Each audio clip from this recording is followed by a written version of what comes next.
Good evening and welcome to this week's Loose Links. On your panel this evening is Claire Browning-May, Sam J. Hitwell, Harry Gillespie, and Nicholas James.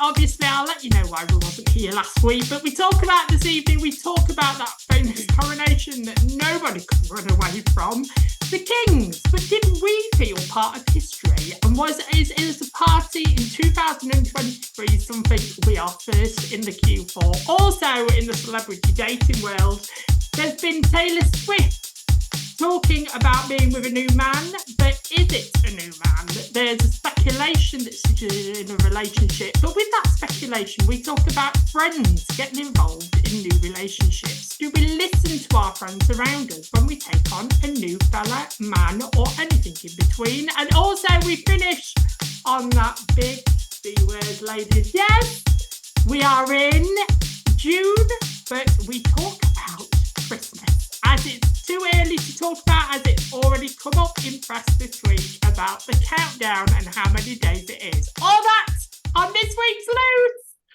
Good evening, panel. Good evening. Hi, how are we all? Are we all right? Yeah, getting there. We apologise for not being on last week. It was a bank holiday, so we thought we'd do a bank holiday and just take a miss for a week. Obviously, I was too busy at Buckingham Palace. I was sorting out the King and making sure all the people were there, making sure anybody that's Scouse wasn't there. It was a really important role for me to take that day. You're already pushing my buttons tonight, mate. Right, ladies, let's just first talk about Kerry. I'm going to centre a topic on you slightly. I'm going to direct it straight at you as we go live over to Liverpool. As we talked about, as this week happened, the Eurovision Song Contest. Did anybody watch it? Did anybody watch the programme at all? No. A little bit, and then I fell asleep. A little bit? It's in your own bloody town. Well, I used to really enjoy it when I was a kid and scream at the telly when we got 3 points. But we don't get anything like that nowadays. And the bit that I did watch, I found some of it quite corny. It's just not for me now. It's just too corny. See, that's why I liked it. I did. Well, I didn't want to use the other words. That's why I said corny. I did watch it and I thought it was very good, but what I found it very interesting as well, because first of all, I kicked myself that it was in the UK and I didn't go. When I was watching it, I thought, why haven't I gone to this? And second of all, there was a part in the show where they did the Liverpool songbook, where all old contestants came back from Eurovision and sang songs that originated from Liverpool. And I can't believe how many songs have come from Liverpool that have hit. I'm just shocked. I know somebody from Liverpool, and great songs have come from them, and they're just not a great person. So I don't know how these songs have originated from that. You've got the Beatles for a start. You've got the Beatles. I was just about to say Cilla Black as well. It's the Beatles in Liverpool in the Albert Dock. You've got the Beatles story. So at the Albert Dock, you can go around, and I've been around that a couple of times because I grew up there, and Beatles is kind of bred into it, all that, and I like that kind of music from back then. So there is a lot. I didn't see that part of the Eurovision. Oh, but the big thing for me, what I thought was really, I suppose, important from it is the support around Liverpool for the Ukraine. There was a lot of stuff around for the Ukraine. I like that. I thought that was more fitting. Yeah, and we'll talk a little bit more about it later on in the show, because we're going to talk Well, about. I'm going to finish on a Scylla song tonight as Oh, well. are you? Are you going to give us a number? Yeah. Anyone who has a heart? Can I request for that? Can what? Anyone who has a heart. Yeah, well, you wouldn't relate to that song, so I'll give that one a miss. Neither would I, but here we are. So, ladies, we talk about the big coronation that has happened over the last couple of weeks. Obviously, we would have talked about this last week if we were on, so we're going to talk about it this evening as we watch the King become king on our national tellies and all around London as well. If you were lucky enough to be there, I saw people on TikTok camping out and stuff like that. It was a big occasion again. So it was on June the 2nd, 1953, Queen Elizabeth was crowned. So it's been a very long time since. Nearly 70 years later, her son, King Charles III, became the second monarchy to have their coronation televised. So it's only the second monarchy televised. The BBC compacted key moments from each coronation and placed them side by side. But it did get me thinking, ladies, did you watch the King's coronation? Was you all geared up and ready to watch it? And also, did you actually feel like you were part of history? When you first said that, when you said, thought you said, did you watch the first coronation? Thought, yeah, I may be old, but I ain't that old. Yeah, I watched it. I mean, I actually wasn't at home, so there was no street parties or anything. I was actually in Butlins with some friends celebrating, and I just thought it was nice. You know, we all got up. Someone made breakfast. We had a cuppa, then a pint, and we all sat around the telly watching the coronation. Do you know what I mean? It was. It was, look, you know, you're a royalist or you're not, you know what I mean? And I'm in the middle, you know, and I just think it was, you know, good to see. Come on, Carrie, speak up. Did you watch the King's coronation? Did you feel part of history? I'm more excited for Prince William to be king. Oh, I join you there.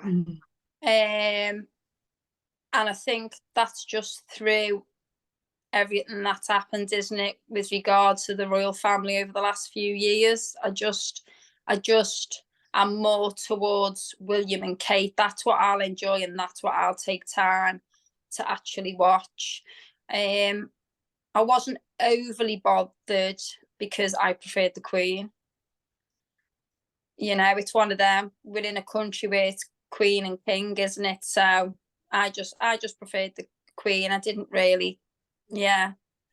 I like it. I am a bit of a royalist. I do like seeing the royal family. I'm not an avid follower of them. I do like reading about them and seeing the photographs and stuff like that on the telly.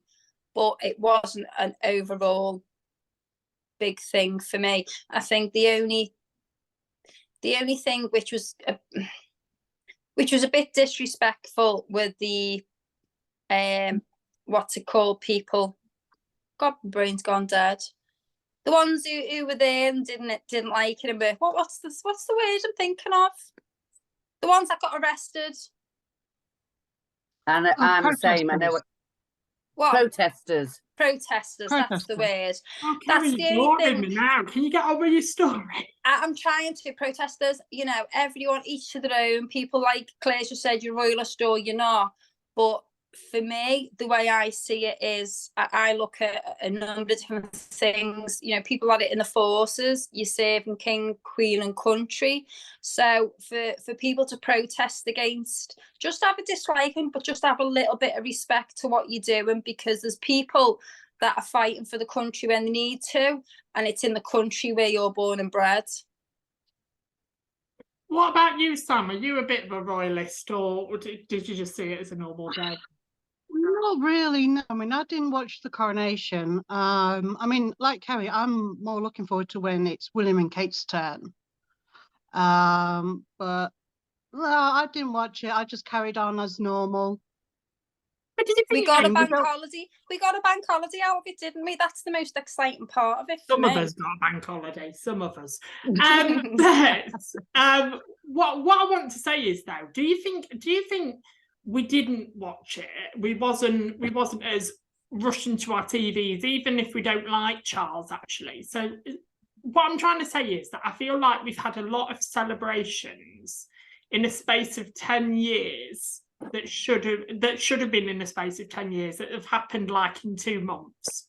Well, 6 months, sorry, 5 to 6 months, where we celebrated the Queen's Jubilee, then we had the Queen's death, then we had King Charles' coronation. Do you think we're all just a little bit partied out? Do you think actually? No. Personally, like I say, you could have partied or you didn't have to. Just think about it. We've had lockdown, haven't we? We've all been stuffed away. Majority of us weren't allowed to party. Some of them was. And I just think, it was the time. A lot of people like getting together. There were a lot of street parties going on. I don't know if they sort of probably watched it at their own leisure at home, and then the street parties were in the afternoon. Like I say, I was doing other things in my Union Jack dress. But it's Girl power! exactly nails where we can see nails. Ooh. Girl power! But, yeah, no, me personally, I don't think you didn't have to party, you didn't have to watch it. I just think as well for the young generation, yes, they're going to see another king be crowned, which is fantastic. Like whereas for us, we didn't see the first one. I don't know about you, Nick. You might have seen it, but like I didn't see that one, let alone the second one. So we did. We did. She ran me occasionally. So yeah, for me personally, I think no. I don't think you can have too many parties because it's not the fact that you had to do it. And like Kerry said, we got a bank holiday. But so, do you think, what I'm saying is though, Claire, do you think actually, if we didn't, this sounds awful, but putting it into another perspective, if we didn't have the Queen's death, if we didn't have the Jubilee for the Queen, if we didn't have all of that, and it was just a thing that had happened where King Charles was becoming King Charles, and it was an opportunity for the whole nation to get together and celebrate it more, do you think it would have been bigger? Do you think people would have made more of an effort? Because actually it's something that we don't usually do. I just feel that we've done like 5 or 6 parties that in other people's lifetimes have happened like one occasion in their lifetime. We've had about 4. Yeah, it doesn't matter how many times we've celebrated. You've got the fact that the Queen had been the Queen for 70 years. Let's celebrate that with the Jubilee. She dies. She's the Queen that's been in most of our lives in Britain at the end of the day. Not many of us who are still living now even seen, her father as king. So I think that's important. As I say, Charles, I think there's too much gone on. There's too much gone on with them. And it is media bound. It's what you're seeing in the media over the years and what people say, especially with Princess Diana. I wanted to bring that up actually, and I'm really pleased you brought that up because Camilla has been in the news this week, and this is quite a controversial question, and I wanted to get your 3's opinions on it really. So Camilla, before she was crowned consort queen, is it? Consort queen? Queen consort was offered Diana's title, but refused it in respect of Diana. She decided that she wasn't going to take Diana's title and refused it. Do you think that was right? Yeah. Yeah, I do. I remember when that happened, and I remember my mum saying that she's not going to be my princess at all. It's Diana, Princess of Wales, not Camilla, Princess of Wales. My mum went on. I remember having a conversation with her, and I was like, "Yeah, okay, Mum, I agree." I agree. Mm. Kind of, And I think that's why she didn't do it, because she Yeah. knows, well, as we all know, you know, she's not the favourite. She's got a lot of haters out there for one thing and another. So, you know, out of respect or out of whatever, she did do the right thing. Because she But would I didn't realise something that I'd read recently about it was that she ended up marrying Princess Anne's is it like partner, that Princess Anne, was it Princess Anne? It was, wasn't it? Princess Anne who had a Explain. Yeah, she ended up marrying him, and you're thinking, was she really that desperate to? Oh, sounds horrible, doesn't it? But you're trying to, you think yourself, don't you, when you're reading all this stuff? You know, did she really want it that bad? Total respect for her not taking Princess Diana, but I think she probably realises if she'd done that, there would have been a hell of a lot of backlash. The only so I always like to play the other side of the fence, and this is. Do you? I thought you were just gay.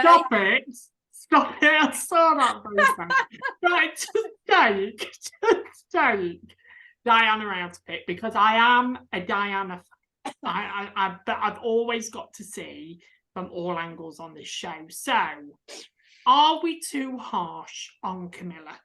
So when we think about Camilla and the love story, what we know now of Prince Charles is Prince Charles was always in love with Camilla. Always, from the start, wanted to be with her, and he was told he wasn't allowed to be with her. He was not allowed to be with that woman. So he found Diana, and Diana is starting to see her. And I do think, did he just marry her because he wanted to be in a marriage? He wanted that woman.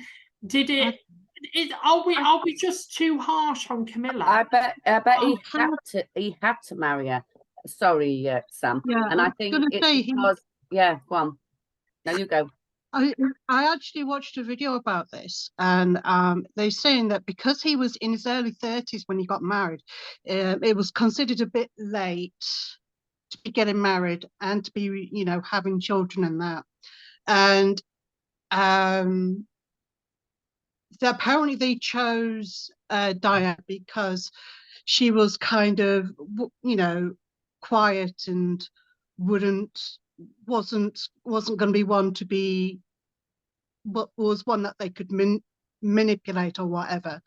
And Diana was chosen for him because of that, because she was quiet, she was meek, and she would do whatever they said. But obviously, you know, she learned very quick. But that's the reason why, and because they said that Camilla didn't have the right look to be in the royal family, and apparently Diana did. And so she was young that's why as well, like, wasn't she? She was really young as well, wasn't she? I think she was very, very young, yeah. Because she was actually worked as she used to work with children. She did. In daycare kind of setting, didn't she? Yeah. And then obviously she was chosen to marry him because the way she looks, and she could produce, and because she was young enough as well to produce an heir. Yes. She was. That's where I started, Nick. I started off in childcare. I was just about to say, Claire, there's hope for you. Who knows who might marry me? There's hope for you, yeah. You might be all I over. hope they don't want no heirs, because I've finished with that. It all started on loose. Just make sure you throw that in there. It all started on loose. Of course. But have your say out there. Remember, you are the first panel member out there. Do you believe that? Do you believe you were part of history watching King Charles be crowned? Do you think that we've had all parties all together to, it's thrown me because Terry's gone off screen, I'm sorry. All parties together, and that's why we didn't celebrate it as much. And are we affected by COVID because of parties and socialising? Oh, thanks for joining us again, Carrie, for topic 2. Thanks ever so much for dropping I love. Thank you ever so much. Moving on. This is quite a personal topic, so go as personal as you possibly want. This is where we don't hear a word from Carrie. But in front page news, Taylor Swift and Matt Healy, and can I tell you, Matt Healy is it, are reporting to be dating. The megastar singer and the 1975 frontman are rumoured to be madly in love, according to anonymous sources quoting the Sun's newspaper. Whether you believe it or not, and neither of them have confirmed it, the internet exploded since the report dropped. There has been thousands of Google searches, tweets, and TikToks discussing their alleged romance. But this got me thinking, ladies, about people we care about and new relationships. So, do you think you have the right to tell a friend you don't like their new partner? Let's go to you first, Claire. Well, I think to start off with, you wouldn't tell that person, well, personally, I wouldn't tell that person straight off. You would talk probably to close friends around who knows your friend. Because that, you know, that's what we do. But to come right out and say, I don't like who you're with, you know, you've got to come up with some reasons why you don't like that person. You know, and then it's difficult because, you know, if you've been on the shelf for quite a while and all of a sudden this person comes up and your friends don't like him, it's like, well, I've waited ages, you know, and he's just what I'm looking for and all this. But, you know, are they looking out for you? Because you have waited so long. I don't know. It's a tough one. Kerry, what do you think? Would you tell a close person? Only because, you know, you do tell people. I do, especially friends. I think if I look back, I've never said I don't like that person. I've never said that because everyone's got their own choice to be with who they want to be with. I think when certain things have occurred within that relationship and a friend, and this was going back a while ago, and a friend has confided in me or it's come up in conversation, an incident or something, I say incident because an incident's the right word, then I feel at that point I would say, and I have said, that's not right. That's not how you should be treated. You know, and it's a real difficult one because it depends on how they are being treated. But I think you can be with someone and fall head over heels with them. Like a bit like you said, if you haven't had a relationship and you get in a relationship and they're everything you want, I think you can be quite blinded to what is normal and what is and how you should be treated as normal. Some ways a partner can behave with you on the outside, people looking, is not normal. Does that make sense? Does that make sense what I say? Yeah, totally. Because I was on the flip side, I was in a relationship with someone who I didn't know until after we'd split up, but nobody really liked. And the relationship was it wasn't a healthy relationship. I mean, I've spoken about it when we did that Mel B episode. I spoke about it. So people were saying, you know, that's not right. That's not right. So, you know, I have been in that situation, and it took me a long time to be able to see what others were seeing. So I know that, and also a lot of it with that relationship, it was a lot of manipulation. A lot of manipulation went on, and So, you know, I have had that to other people after we split up. Afterwards, people going, you know what, people, you know, we were all hoping that you wouldn't be with him for too much longer. We was hoping you wouldn't be with him for too much longer. And I found out that virtually there wasn't many people that actually liked him. It does, but you're an adult at the end of the day. And I think certainly when close friends have got, you know, something to say about the relationship that they're in, you know, if you're really close, good friends, it's not a negative and you're not trying to, you know, blow something out of proportion or make it hard for them, or not that you don't want to see your friends happy. You want to see your friends happy, and you can say this, that, and the other. In the end, you know, unfortunately, it does take yourself to come to that point to say, you know what, I can see it now. Something will happen. You see it yourself. You know, it does have to come to that point before. I look back now and I go, actually, yeah, that wasn't right. And then I'll go, yeah, and that wasn't right. But you're in the bubble. You're in the bubble. Yeah, you're in the bubble at the time, and I don't think, no matter, even if somebody, for 2, 3, 4 people say the same thing to you, until you see that yourself. And you think, and you always look back, always look back and you think, what the hell? Why did I can see it now, but why didn't I see it then? You don't. What love is blind. At the end of the day, you can be so in love with someone, and just not see.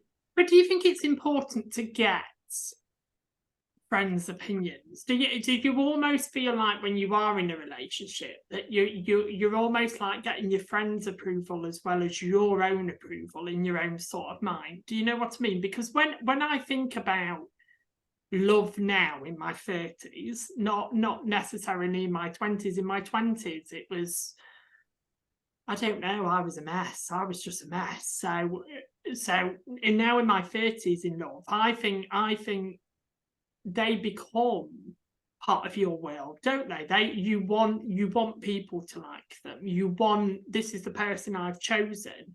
But if somebody then, if one of your friends then came up to you and like, if I think to past relationships, a past relationship that I've had with somebody, and I took them round to my best friend, and my best friend said to me at the time, oh yeah, he's really lovely, really like him, this, that, and the other. But then when I went home, he then spoke to me, so I'm a little bit reserved, I don't know about him. And his wife was a bit like, no, I don't like him. I don't like him. But I never found that out until it finished, until it was over. And then he said to me, and he was like, I just wanted to be that supportive friend. But is that being a supportive friend? Would you rather a friend say to you, actually, I'm not sure? Well, my mum, she actually said to me after I'd split up from this guy, she actually said to me that she didn't want to say anything because she wanted me to be able to see it for myself. It's no good other people telling you, because you're not going to believe them. Yeah, because you're so besotted with them and you're so into that relationship and you're wanting to make it work. And you know, if other things are involved, you know, like abuse and manipulation and that, you know, you don't see past that. You don't see what other people are seeing from the outside. So my mum was always like, you know, she always says to me, you know, I won't get involved when it comes to relationships. She won't get involved. She will just be as supportive as she can when she can. I think if I'd met someone for the first time, one of my friends' partners for the first time, they would have to do, in my eyes, they would have to be sitting there being a complete and utter knobhead for me to go, sorry, apologies. But they would have to be sitting there doing something or behaving a certain way the first time I've met them for me to think, well, hold on a minute, you're no good. And I don't think that's the case, because the first time you meet someone, they can be lovely as pie. I'm not with them all the time. I'm not in that relationship, and I'm not being treated the way my friends would be being treated. So I think it is a bit like confiding within friends and having those conversations. And I think my dog's doing my head in. Sorry, my dog's doing my head in. I'm sorry. I think it comes with age as well. I think as you get older, you learn more about. I can't do this time. Can I really, ladies? What I'm prepared to say this evening, No. I haven't been prepared to say at all over the last couple of months, is I'm seeing somebody. It's finally happened. There's finally somebody that's walked into my life, and we've been seeing each other now for nearly 4 months. Nearly 4 months. I nearly forgot how long it was then. Nearly 4 months. So it hasn't been a long time. But for the first time, I was talking to a friend the other night because I phoned up a friend and I said, do you know what? Because I've used that quote with him quite a lot from the start, the me, you and us, because I think it's really important. I think it's really important that you get your own time, but also together time as well. I feel like he's getting the best of Nick, because actually for the last 20 years, it's been a turmoil. And if he had walked into my life 5 years ago, we wouldn't be together today. It just wouldn't have happened. It would have fizzled out and it would have disappeared. And actually, when I think about him now, I'm not going to name him yet. You'll all find out who he is eventually, but I'm not going to name him yet. But when I think about him now, and he says to me, how do you feel when you're with me? And the biggest word I can give is safe. And that's the first time ever in like these brand, even though I've been a married man, these are brand new feelings, brand new, that I've never felt before with him. I feel safe, I feel secure, I feel proud, I feel giddy, I feel like I'm 16 all over again. But I do think it's important that it's almost like, for me, so my close friends here, I've got a circle of trust. I know that's said so many times in so many places, but I think he joins that circle of trust. Do you get what I'm saying? So he joins. He's not just taking on me, he's taking on everyone that cares about me as well. And that can be quite difficult. That's not always easy, is it? Mm. That's the end of that question then. Go on, Claire, go on.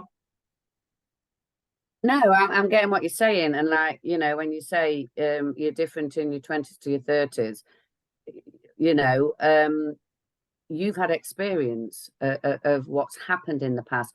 So you're, you know, when you're looking, or, you know, when you meet somebody, you do try and pick out the things that you don't want in a person, as well as the things that you are looking for. But again, as you get older, you know, we come with baggage, and that's a lot harder, because you know, you've got you know, you're talking about them, and that, you know, if they've still got parents, and then they're past, and then they've got their children, and you know, there's got to be a lot of trust in a relationship then, as you get older. And as I've said in many occasions as well, for trust, it's these mobile phones. You know what I mean? They all have these burner phones.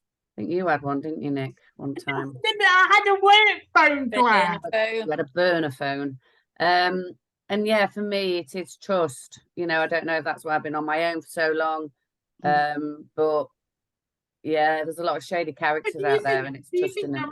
In our what I talk about is how very, very different from my 20s to my 30s, and how I feel I've got the best of me. Do you think, when we talk about young love and being with someone young, do you think younger people find it easier to walk away at the first hurdle and go, actually, no, I'm done, because we're in our 20s, we're young, free and single, la-da-da-da-da, I don't need this hassle? But when we get that little bit older, I feel we put more effort into our relationships. We put more effort into seeing somebody.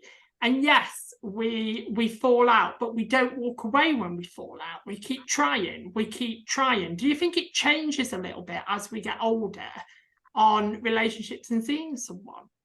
I do think that, because when we get, obviously as we get older, we've had more and more experience. I mean, I turn 41 next week, and I still haven't found that person that I want to be with for the rest of my life. Yes, I've had relationships beforehand, but the way I see it, each relationship I've been in, I've learned more and more. I mean, one thing I learned was that there's a lot of men out there that don't like people, find it hard to deal with people with disabilities, because one guy I dated, he asked me, do you really need to use that walking stick? I was like, yeah, I do. And when we was out and about, he would always, it was like he was embarrassed to walk next to me, because I use a walking stick. He'd walk one step ahead of me all the time. And so, I find it, so, little lessons like that, I think, I've got to make sure that they know this up front. I find it, yes, I have more experience, but oh, we've lost Sam. Sam, are you there? He's frozen. Hopefully she'll come back in a second. But what I also think as well is that I'm very good at saying on screen that I would step in if I didn't think something was right and something like that. But when with friends now, and if I think about friendships now, hello Sam, you back? I don't know what happened there, but it all just froze. I was like, it was freezing, then I could hear you, then the audio stopped. I was like, what the hell? I have no idea. And then it suddenly came back up. I was like, but the thing is, I think I would be a bit diplomatic with people. So if I heard that somebody had fallen out with their partner or wasn't getting on with their partner or whatever, I think I would use diplomatic questions like, are you happy? How are you feeling? What's going on in your world? Do you feel you do have a connection with?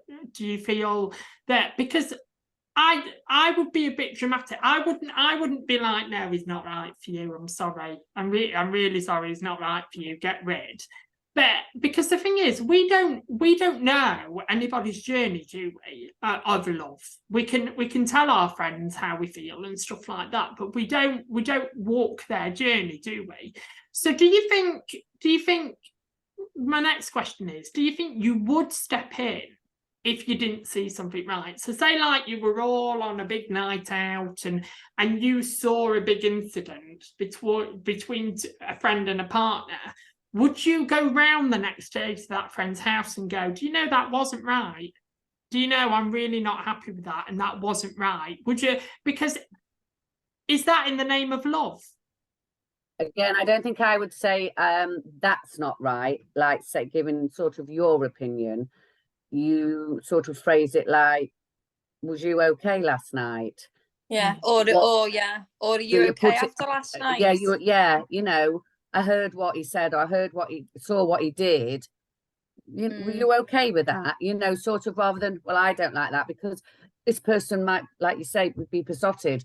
And, if they're in this bubble and you're then coming along going, you all right with that? Or, blah, blah, blah, blah. It's, you've had it before, haven't you? Friends fall out with you. And then it doesn't turn out right. And then they feel silly because they've not lost you, but not took your advice. But it's really difficult because, as I say, as you get older, you do get more, probably brazen is the word, to say what you think. Whereas in your 20s and that, you probably wouldn't have said anything. But of course, you've had your own past heartaches and seen things, so you're probably more open, and your friends to say, he's not right for you, And I think that's important now in a relationship. Well, for me, I think that's important now in a relationship, that person encourages you to be you. And I think that's really, really important. So if him, I'm just going to call him at the moment, says to me, I'm coming down in a couple of weekends, and then all of a sudden he says, I don't know, I'm going out with a couple of friends. Do you mind if I go? Yes, go. Do you know what I mean? Don't you can't be each other's everything anymore. And I think I've got that out of my head now. Yeah, but again, it is quite difficult because in that sense, because you are a distance apart. So for you, who, like you say, 4 months, and you know, if you really like this person and you really, you know, they were coming down in a couple of weeks and they're not coming now, you'll be like, oh yeah, that's okay. Oh no, you go and do that, and then you know, put the phone down. You go, oh, I was really looking forward to seeing you. I don't think I've ever done that. No, that is you. That is you. But I think I do. I think it's really, well, for me now. Yeah, because you've learned. Because I feel like I just found me at 30. And it took me a long time to find me. And what I realistically want is somebody to support me to be me. Do you know what I mean? And there's a huge difference in there between wanting somebody and needing somebody. There's a massive difference between both of them, isn't there? But let's Go on. You're just saying that, you know, you found yourself at 30. Yeah. But the thing is, I found myself at 40 and I realized exactly what I want. And it's taken me 40 years to realize exactly what I want. So I think everybody's at different stages, at different stages of their life, depending on their life experience. But for me, I really found my own self in the last couple of years. Last 2.5, 3 years, I've really found myself, and I've really been able to come out a bit more and be more myself. And I find it weird that, you know, like you said, like Nick said, you know, he found that at 30, found himself at 30, but everybody kind of like differently, aren't they, in that respect? Yeah, definitely. But Go on, Claire, go on, sorry. Well, I was just about to say, well, I'm bleak, and I'm trying to find myself first so that then that person can find me. Yeah, that's good. That's good. But remember those 3 stages, Claire, me, you and us. And I will wave, because I know he will be watching this evening. I'm not going to announce who he is, but hello. Yes, I finally talked about you. So he will be watching tonight. Can I just add hello from your favourite panelist? My new friend. Hello from the panelist who's always on. Hi. I'm Sam. You're always on with me. Woo. I know, it's always me and you, isn't it? And hello from the person that's here every bloody week. Every week, without doubt. But let's move on. As we talk about the King's coronation, there's also been in the news of a rise of vandalism over the last 12 months. And after a couple of polls have happened, it's mainly our youngsters that are found to be vandalising places. But it did get me thinking, are we doing enough for our young people nowadays? In teenage years, is there enough out there for our young people? Do you feel we are doing enough as a nation for our teenagers? I think it differs from city to city what's available to kids. You've got a lot of kids that want to be out in the gangs and cause havoc. You've got a lot of parents that don't control the kids or don't have a structure like a school after school club or evening club or something like that. But is that down? No, because we can't just blame politics or anything like that. Children not having...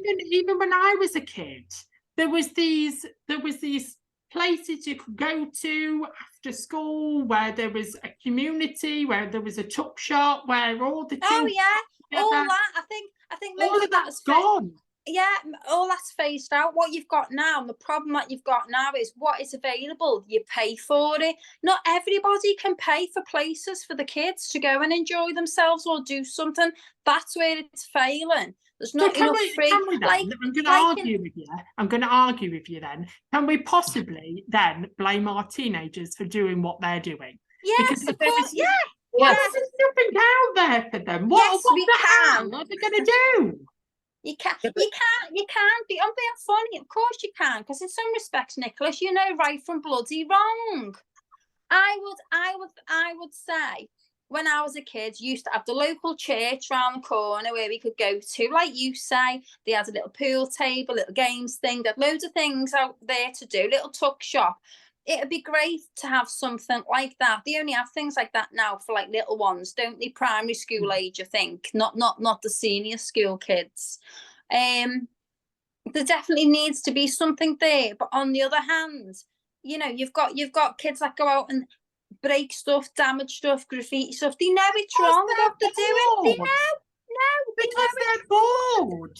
They're going out drinking alcohol and fully well they know you've Boredom. got to be 18 to drink, but yet they're going out drinking and damaging stuff and doing stuff. They know right from wrong. So, Kerry, you're telling me then, from the ages of 10 to 18, you never touched a drop of alcohol? I never did. I was a good girl. I don't believe you. I swear down. I don't believe you. I swear down. I done nothing. 18, 17 maybe. 17, 18. Yeah, if you're saying it's not down to politics, we've got to blame somebody. We've got to put somebody. You can't just keep, oh, stupid kids, look what they're doing now. We can't just keep blaming the children if there's nothing there for them to do. If there's No, you can't. I'm sorry, I disagree with that. I think kids know right from wrong. End of the day, that is it. They know right from wrong. And they might not know it from at home, but they'll certainly know it from media, from school, but we are anything looking like that. Every other generation. So if you think about it, and I'm not down in the older generation out there, shoot me down if you want to, but there is lots of things in place for when we retire, when we can't look after ourselves anymore. There's homes that we can be put in, there's this, that, and the other. What is there for our younger generation? Well, have the young ones ever been asked? Because I've never seen anything in the local Echo or anything like that saying, we've spoke to some kids and some families, this is what they want. What we've got, skate parks. That's all I know that we've got. What? Why if you're not into skating? Exactly, that's what I'm saying. That's the only thing that comes from anything is let's build a bloody skate park. Oh, you're irritating me tonight and telling you. A lot of kids as well only get together to cause trouble. You Oh, know. no, you can't say that. You Why can't. can't I have to agree with Claire there. Thank you very much, Sam. Thank you, Kerry. Nick, what's the problem? Yeah, next question. Nick. People Get get off. together. Young people get together to cause trouble. I think kids get and they together end to up cause causing- trouble because they get together and they end up causing trouble because of boredom, because they've got nothing to do. There is No, But they also enjoy parents the have spent their thrill money. as well. It's the thrill of being caught. Maybe it's their adrenaline, the thrill of being caught, whether they get caught or not, or whether someone sees them. That's a lot of it as well. And it's like they enjoy the thrill of it sometimes. So what are we going to do? What? I think we do need to blame politics, and we do need to blame MPs, and we do need to be looking at government to put, because I would completely agree with you, Terry, if we have MPs, and it gets me onto the voting system in a minute, but we have MPs that go out and talk to adults about what they want and how they want their world to change. We have question time, we have stuff like this. When do you ever see an MP screaming for our younger generation? Well, I think what you can look at with something like that is charities that are set up. Isn't there like a charity that can be set up for kids? Because at the moment, we've got charities to give you food. We've got charities all there supporting families and adults, but no charity or anything like that who hold little, what's it called, clubs for the children. You know what I mean? They don't do anything like that. Like Churches youth aren't. Say again. Like youth clubs. Like youth clubs, yeah. There's no charities there that are opening that. Churches aren't opening the doors to have. I mean, probably, possibly, would it be held in churches nowadays? Probably not. But where are the areas where they can be held? It needs to be something 100% funded, but a charity and someone that's into that to go out there, get funding, and have that in that area, in that locality for children in the local area, and that needs to be spread out. You can't keep pointing fingers at government. Just can't. It can't keep doing it. The only thing I'd say pointing fingers at government over is the cost of living, people not being able to feed themselves, not misbehaving bloody kids. But the important things.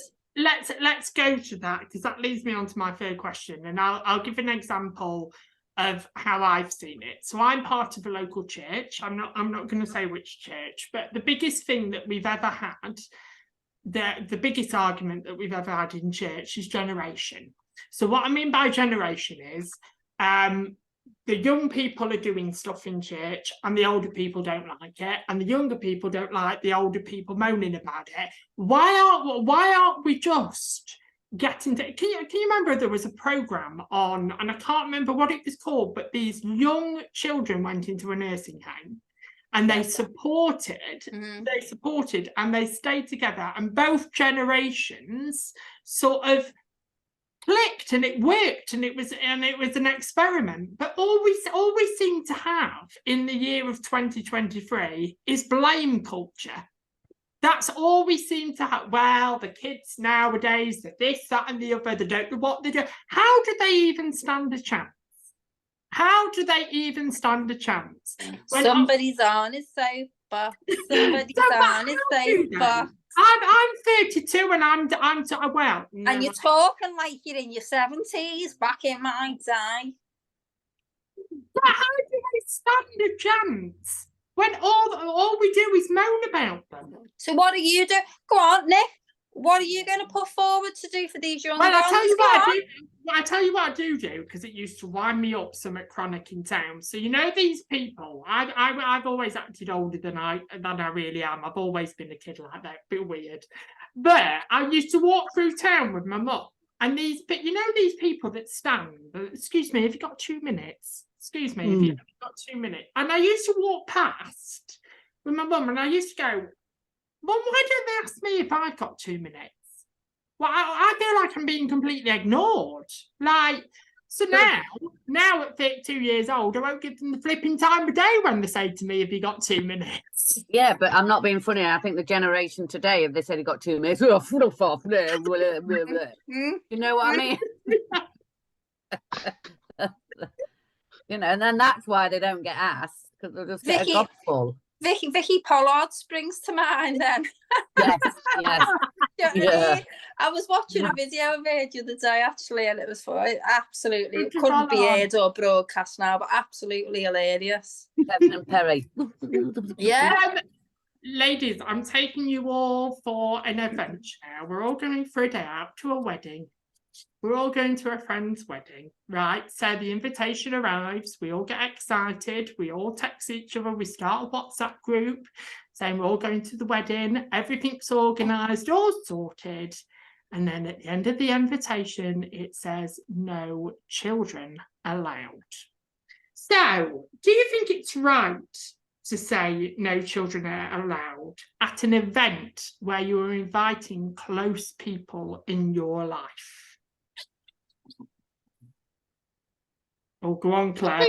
I think it depends on the individual couple, really.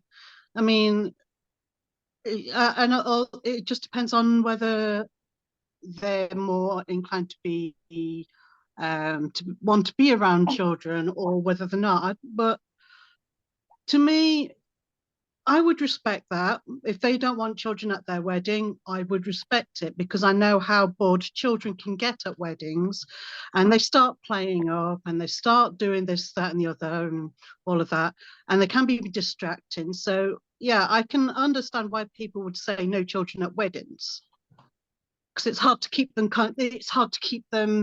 entertained. Well, that's probably Joey.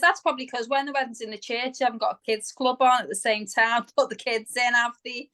That's Haven't got the why, video isn't it, Nick? games. Hey, Nicholas, They haven't yeah. got the video games. Oh, There's you the always other- have to get one Take in, that to don't your you? church. Take that to your church when you go back. You always have to get one in, don't you, Kerry? You always have to be here. But do you agree, Claire? Do you think it is all right to invite friends to a do? Say your child is not allowed. Actually, I've been invited to a wedding. My best friend and I'm actually chief bridesmaid. Oh, are you? Glamorous. Always the bridesmaid. Yeah, I'm at a wedding this weekend up in Newcastle. I leave on Friday, come back Monday, so just for this wedding up in Newcastle this weekend. So, Are the and children as far going as then? I know they're allowing children. They don't mind children coming along, but Well, that's the up one to I'm them. going to, because she is my age, you know, young, fresh. That she's not, because it's cost, you know, and it is the cost of the things. The only one will be her niece, who will be a little bridesmaid. So she'll have a little bridesmaid and a fat bridesmaid. But yeah, you wait for the photos. Yeah, I think it is totally down. What are you laughing at, Mr. Nick? It's down to the individual. Fat bridesmaid. And a lot of it is down to cost. And then there's some couples who just don't like children, you know, but they don't want probably them to spoil their day, because at the end of the day it is their day and they're the ones that's paying for it, you know. And it is a bit sad, I suppose, if you've got a family member, you know, and you say you can come, but you know your sibling can't, or you know, whatever. So if they don't go, then they don't go. Do you know what I mean? They couldn't really have liked that person to not gone to their wedding in the first place. What do you think, Kaza? Do you think it's right to say no to kids? Oh, she bloody hates kids, so she'll never have kids anyway. I think anyone can do as they wish. If I had an invite to a wedding and it was no children, if I was able to go without children, I would have that arranged. And if I couldn't, my priority is my children, and I'd decline going. I wouldn't hold it against anybody at all. On the other hand, sorry, that's the dogs again. Yeah, it's not, no, I wouldn't take it personally. I agree with what Claire's just said. Have you ever been on a train or in a cinema with a crying baby down your ear and you're like, I've paid for this ticket, I want a bit of peace? Should have gone first class or Premier. Honestly, next year I am going to put you in a home. You are getting to those things now. Where I just need to put you in a home. Just put it in that situation. You pay for the train ticket and you've got a baby like that down behind the seat behind you, and you're on a 3-hour train. Child sat next to you smelling a wee. Eh? That child sat next to you with the smell of wee. I didn't say sitting next to me, I said sitting behind me, so that isn't even a joke, and it went over everyone's head then, so don't try and be funny at the end of the day.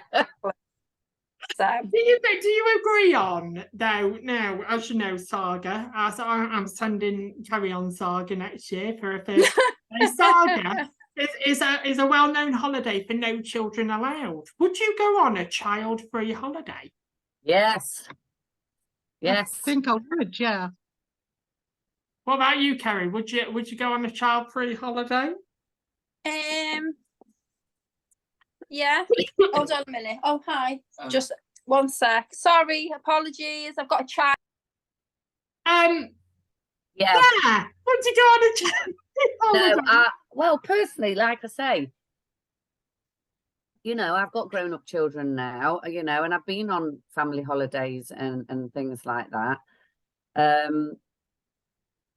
And, you know, and when you do go around the pool and that, you've got little kiddies and things like that. And I am like a magnet for them as well. And I love it. But, you know, if you just want to go and just have grown-up time, you know, that's why I go to adult weekends. It's, you know, not that type of thing. Because it's over 18s only, you know, so And you're just over that age, aren't you, Claire? Just. Well, as you well seen, I'd like to welcome Kerry Gillespie to the panel because she's finally joined us this evening. Well, that's the thing of having kids, isn't it? My child didn't know I was on this, and he comes in, and I'm like that. I have to go quickly. Don't worry, but last subject tonight, ladies, get ready for it because it's going to shock you. Christmas is in 236 days. It's even less now. So the thought of celebrating the festive season is probably pushed right back to the back of your brain. You're far more likely to be musing about the summer and all the joys that brings pools, parties, fun in the sun, swimwear, not getting cozy and watching Christmas films, even though Claire does it all year round. She could do it on the hottest day of the year and drinking mulled wine.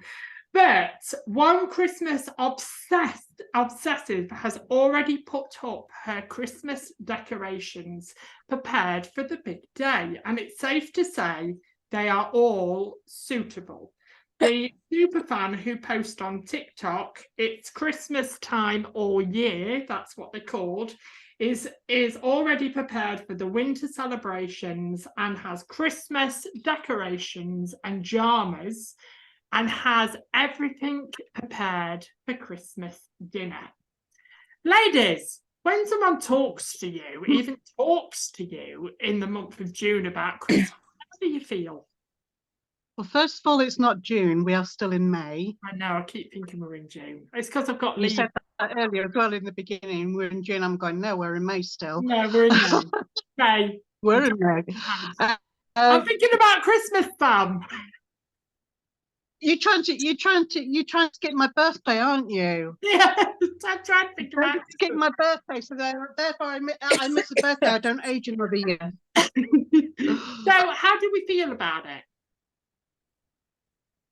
See, if I was the neighbours, I would be like, no, it's, at this time of year, I mean, we don't put decorations up until like December. I mean, I don't celebrate Christmas myself, but my daughter does. So I put the decorations up for her mainly.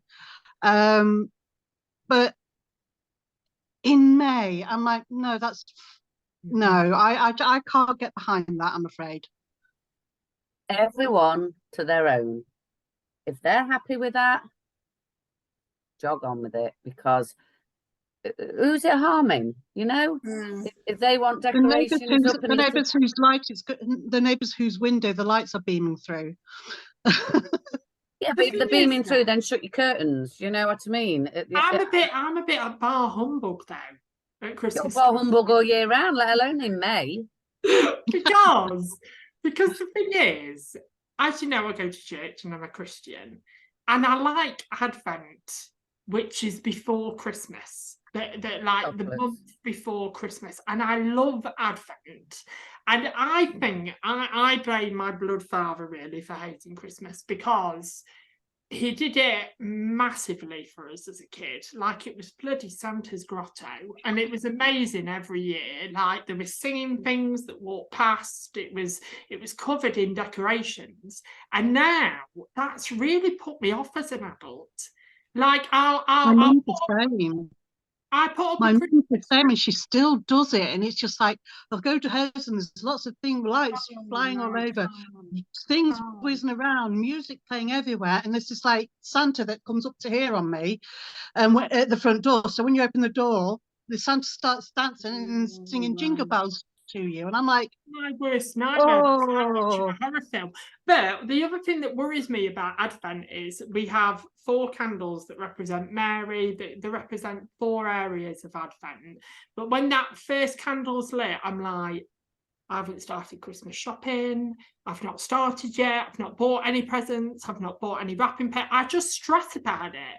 And are you ever a person, Kerry Gillespie, to be running into town on Christmas Eve? I've never done Christmas Eve. I've done probably the day before Christmas Eve. Why? I'm not thinking about Christmas now. Not a chance. No. Not a chance. I love do you ever, because I think I'd like to be better. Do you ever, like, if you went into town tomorrow and said, oh, one of my children would love that for Christmas, would you buy it? Would you buy it tomorrow? I have every intention each year to buy something each month and put away. We're in May. I've bought nothing. And I'll buy the odd one thing like months before.